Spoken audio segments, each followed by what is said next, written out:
Okay, hi. Day, I don't know. Let's see. Thursday, Friday, Saturday, Sunday, Monday. Day 5. I was gonna do a little video yesterday, but I was maybe busy. I think this is post 4. I don't know. It's my third post, maybe, but it's like day 5. So I mentioned in the last blog that I felt significantly better emotionally just from meditating the next day. And then I saw a friend of mine who's a fabulous chiropractor. And I really don't know much about chiropractic, being an MD. We really don't learn about it. And even in my spiritual education and experiential practice, which has been somewhat very extensive into energy healing and acupuncture and other types of healing modalities, I still really don't know much about chiropractic, except suffice it to say realigning your vertebrae will absolutely fix everything else. I mean, that goes without saying. It's just that the techniques they use, I'm not too, I guess I don't know enough to say it's good or bad. But nonetheless, when you're dealing with the level of pain that I had been having, and I know that many Americans, it's probably the number one cause of disability in America is back pain. So people swear by it. So I went out of desperation to have some kind of pain relief, and lo and behold, my second laser treatment on my brachial plexus on Friday, a few days ago, when I got home and I was in the shower later that afternoon, it suddenly hit me, holy crap, I don't have any pain. And that was the first time in 8 weeks. And I could pinpoint the day that the pain started. It was Saturday, May 31st, or May 30th or 31st, whatever that weekend Saturday was. That's when the pain sort of began. It was gnawing, it was irritating. I was just sitting in lectures. I just assumed it was the chair and my normal neck stuff, followed by a week of intense surfing. And so a lot of swimming involved in a lot of surf. There's a lot of swimming. And I came home and I was in bed with COVID for a couple weeks. So after that intense physical workout, then laying in bed, so that would normally throw me out of whack. So I really didn't think much of it, but the pain got worse and worse. So I did my yoga, I went for a couple massages. My friend said, come see me in the office. I'm like, yeah, okay, if the pain doesn't get better, I'll go. And I would do yoga and stretch and massage, and I would have some relief, and I'd say, okay, fine, tomorrow will be great, an Advil, whatever. Just take some Advil and a hot tub, and yoga I feel is like a fix for almost everything, and it is. And then I would not make an appointment, and then I would be on call, and then the following day I'd be off and in excruciating pain again. So this vicious cycle went on for like 2 weeks. I'm like, okay, I need to see. I'll make the appointment with the chiropractor, so maybe there's some minor things they can do.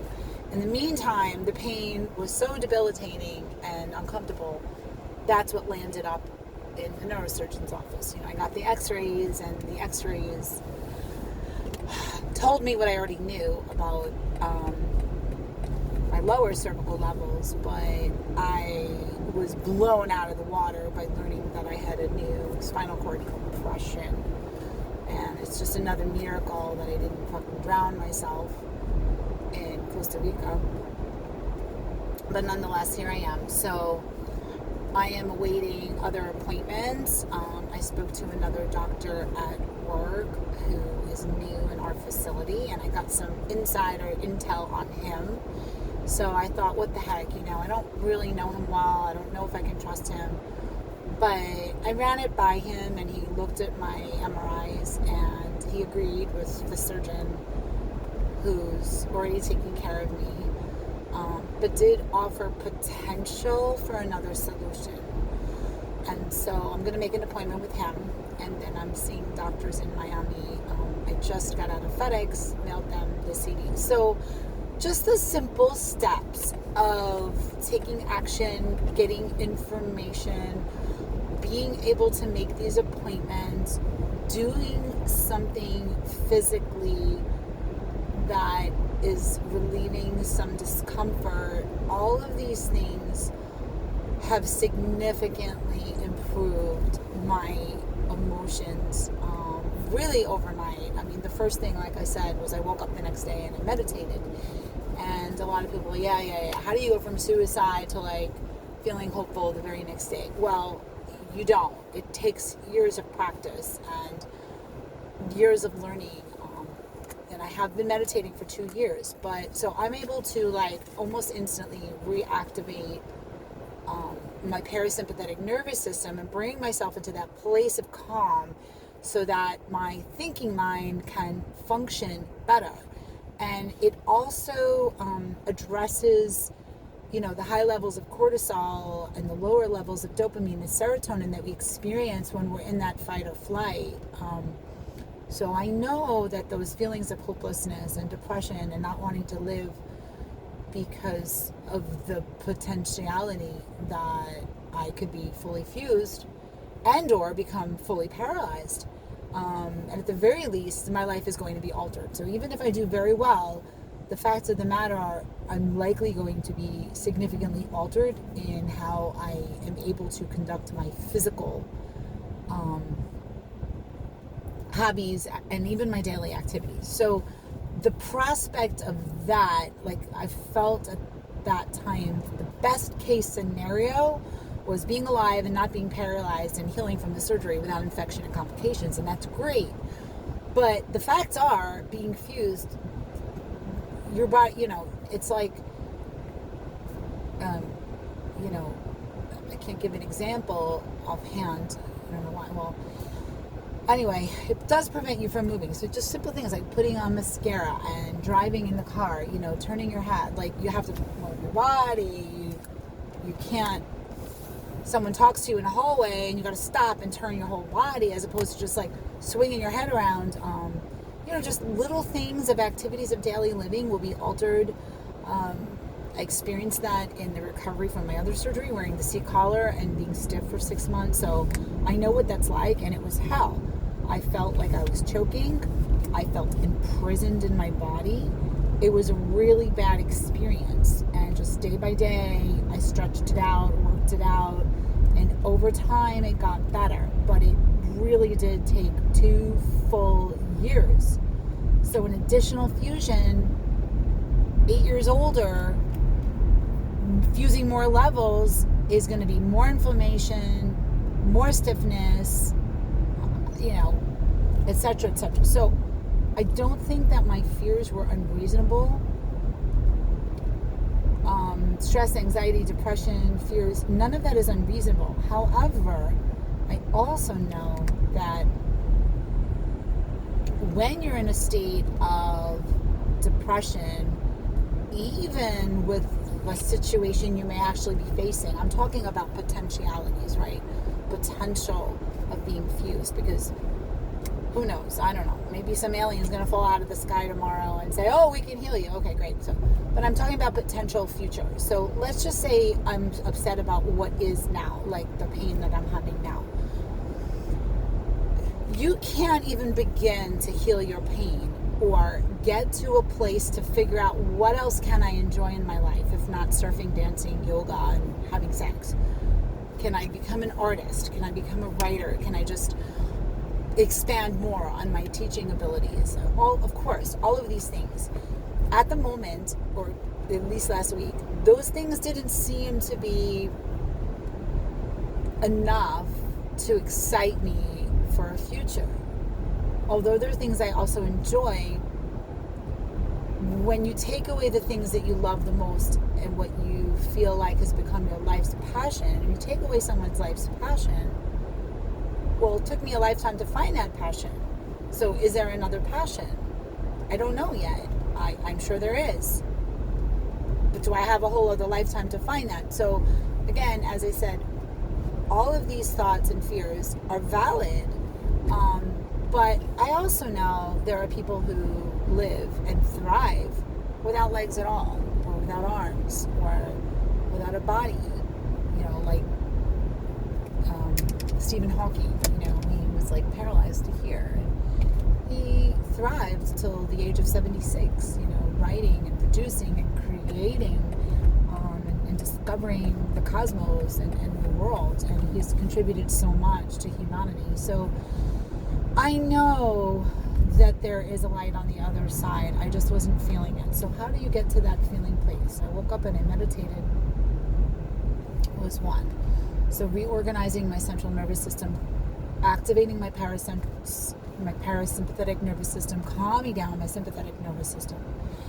Number 2, mentally taking control of what I can control, because I can't control what I can't control. So making those appointments, asking questions, you know, opening new doors, talking to someone that I don't know that I can trust, but trusting that this person's here for a reason. He's new in my hospital. I ran into his nurse first assist. She overheard me talking, you know, one thing led to another, and I decided, oh, you know, maybe I'm supposed to talk to him. And he gave me news that, right or wrong, it gave me hope. And then Friday, after the chiropractic appointment, she did this laser thing that I don't really understand how it works, but I know that lasers in surgery and in many areas of medicine are extremely effective. They're very high energy, very, very focused, very controlled delivery of energy to very specific areas. But that's inside the body when you're like literally directing it at a target. This is a laser on the surface of the neck that has to go through multiple deep layers to get to, we don't even know what's causing the problem, so just throwing it all over the place just didn't quite make sense to me. Additionally, I don't feel anything at all, so how intense can that energy really be?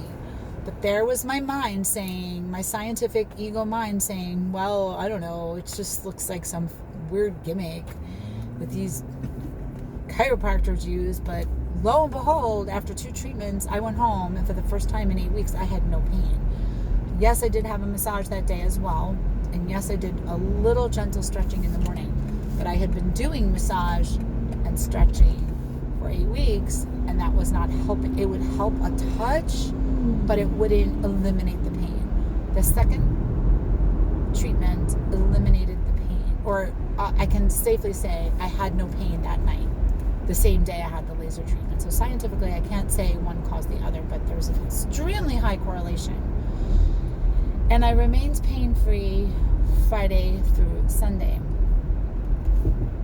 which was really great. My boyfriend wanted to go up to Cocoa Beach, and I was hesitant because I didn't want to sit in the car because these seats cause tons amount of pain. And also, I didn't want to be tempted by the surfing. And he says, oh, well, you could take pictures. I'm like, okay, fine. Let's just go. We'll have a nice dinner. A new friend moved from Texas to Cocoa Beach. Visit my other friend. So why not? Okay. So we went. And, of course, I brought my board. And it was really, really small. But it was a beautiful day. And so, of course, I paddled out. I was having no more pain. I felt really good, actually. So I did go out and surf, and I took it easy, and it was really, really small waves, like knee-high waist. They were actually a little challenging to get into because they were so small, and so small waves have low energy, and they're harder to surf, believe it or not, because there's nothing to push you. You have to create the forward inertia. But anyway, that's another story. So I surfed, took it easy, and, I just figured this may be the last time. Who knows if someone's going to tell me to go into surgery next week or in a month, and I may not be surfing for a whole nother year, so, or ever, for that matter. So, fuck it, I'm going to do it, and I'm going to listen to my body, and if I have pain, I'm getting out. Okay, so we did that. We had a great dinner. Next day I surfed again. was bigger. It was actually significantly bigger and not very clean, meaning so it can throw you around a little bit. But again, I was really careful. I didn't extend my neck, and was very careful. So sure enough, yesterday, I was having some more pain.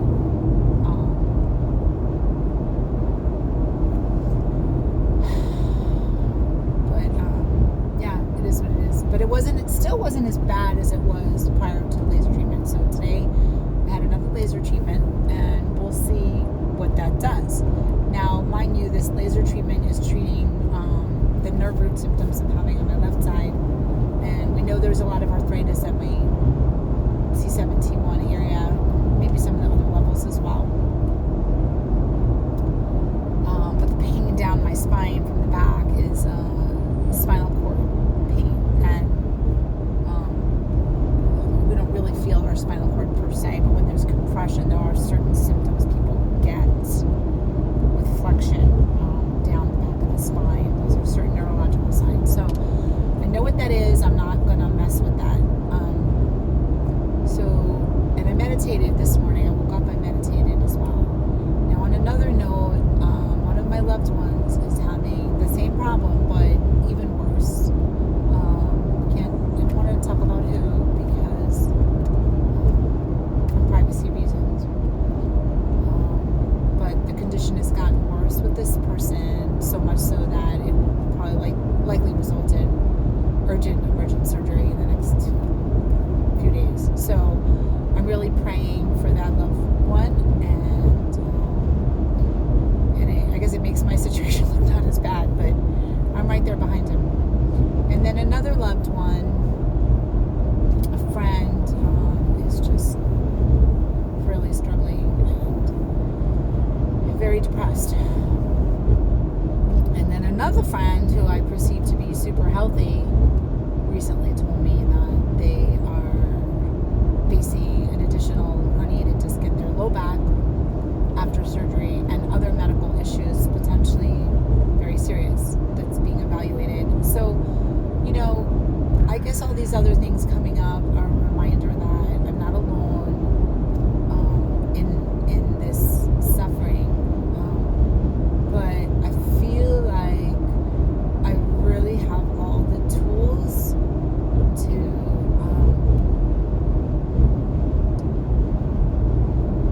to get through this. I started saying before when talking about meditation and changing my vibration, I had this thought but I didn't finish it. I diverted from myself. So, digressed. When we're in a state of pain, and when we allow the pain to overwhelm us, and we're just like, I don't care, I'm gonna eat whatever I want, if this, if that, I don't feel like doing anything, I want to lay in bed. And believe me, I've been feeling like that most days for the last 2 months. When we stay there, we cannot clear those neural circuits from our brain. We have to override them by activating that parasympathetic nervous system so that we can activate our healing abilities. That was the thought that I didn't finish. So it's one thing to feel better and feel positive and I'll get through this and yeah, it all sounds well and great, but the ability for the body to actually return us to homeostasis, reorganize not just our hormones and our happy hormones, and lower our stress levels so we eat better, so we have better nutrition, so our immune system works better, so our healing system works better. But we're also activating other chemicals and deactivating other chemicals in our body. So we're activating the chemicals that will induce our immune system to heal. And we're deactivating chemicals that normally inhibit our immune system to properly function. So it isn't just a matter of feeling better and having less pain. It's literally a matter of lowering the amount of inflammation that's activating my nerve roots. Now, where I'm getting stuck is, okay, the bones are misaligned and there's bone spurs. There are these like literal physical pointy things, sharp things poking on my spine. reduction of inflammation in the world is all well and good, but until those bone spurs are removed, it's going to continue to irritate them unless I put myself in a body cast and never move. Like, just breathing, you move. Sleeping, you move. So even without activity, we're moving. This is why alignment of our spine is so important, which is why I don't understand why the frick these car companies make us sit like little shrimps. But it's very hard with all of the knowledge that I have spiritually, energetically, and physiologically. It's next to impossible for me to imagine that I can miraculously create more room inside my spinal canal. That those little bones, those solid, dense bone material can disappear without surgery. And so I believe we can heal cancers. I believe we can heal mental stuff. I believe we can heal all kinds of medical disorders, all kinds of endocrinological problems, physiologic problems, diabetes, all kinds of things. But when it comes to the physical structure of our body, I have a harder time imagining that. I believe we can prevent it with mental homeostasis, mental, emotional, mind-body integration. But making that leap from the energetic to the bone physical, to realign the bone, to re-establish my disc height that's already squished and extruded, to suck it back in there. I don't know how. It's almost like a psychokinesis of tremendous, epic proportions. And I know that in history there are people that have done this, but this is such a feat that... So I'm going through this process of trying to change my belief while I'm interviewing and seeing these doctors who I truly believe, truly intellectually think at this moment that the only way I can stabilize my spine from getting compressed more is to get that disc out. And I just don't see how my mind can move that disc out of the way. Theoretically, it's possible. So that's my goal. And if I can't, and I have surgery anyway, by God, I'm going to use the best mind power I can muster to heal myself from this surgery as fast as possible, avoid infection, avoid CSF leak, avoid hematomas, keep my blood pressure stable, avoid any kinds of other, anesthetic complications that can come up, voice issues, swallowing issues, gait issues, all kinds of potential things. So I'm going to get through that surgery like a motherfucker, and that's that. So am I willing to wait 6 months to heal myself with mind over body? I don't know, because that would mean 6 months with no intense activity. But anyway, that's a very, very long blog for today, super long, 23 minutes long. I don't know if anyone's listening. But this is my plan. So I'm going to implement daily meditation.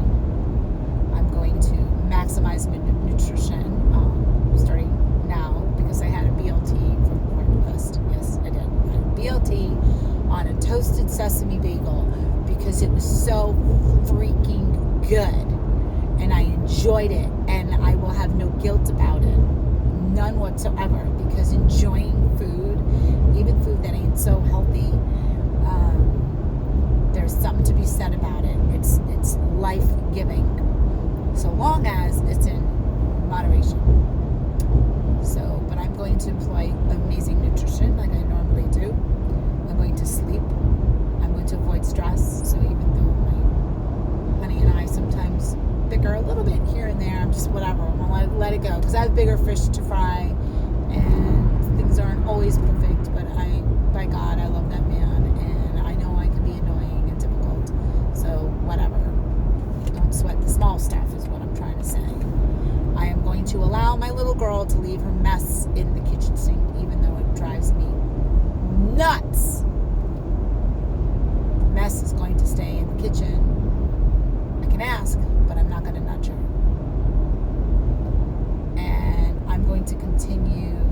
all the educational garbage that I have to do, because I have time. Like, I have a hole in my head with all these doctor's appointments. I have to do CMEs for work. I have to finish my Ayurvedic exam and videos. And man, there's a lot to do. But my self-care is going to come first. So meditation, nutrition, making love, finding joy in every day. And okay, this morning in the shower, I played some music. I put on some dance music, and I was dancing. I didn't move my head, but you know what? I just have to be happy. And if I have a moment that I'm sad, that's okay too. There's no way you can heal if you're allowing yourself to stay stuck in sadness, depression, and victimhood, and fuck my life. You can't. Your brain, your central nervous system, your immune system, your physiology cannot get there because it's too flooded with shit chemicals. And pardon my French, but that steroid hormone has to get the hell out of your blood. The noradrenaline has to get out of the blood, because that stuff activates the insulin. It makes you fat, and it makes you sluggish, and it inhibits your immune system. All of these other things get shut down. So you don't have a choice but to be happy. So find whatever makes you happy. And it's not a bucket of ice cream. And yes, like, I had a chocolate ice cream last night too. I did. But then I feel full, and I'm like, ugh. So the shower, the music, having sex, watching a funny movie, stay off the news. While you're in your pain, sadness, and misery, make an effort to find something. Go outside, put the sun on your face, close your eyes, feel the breeze. Just do it. Okay, I gotta go because I gotta find out where the hell this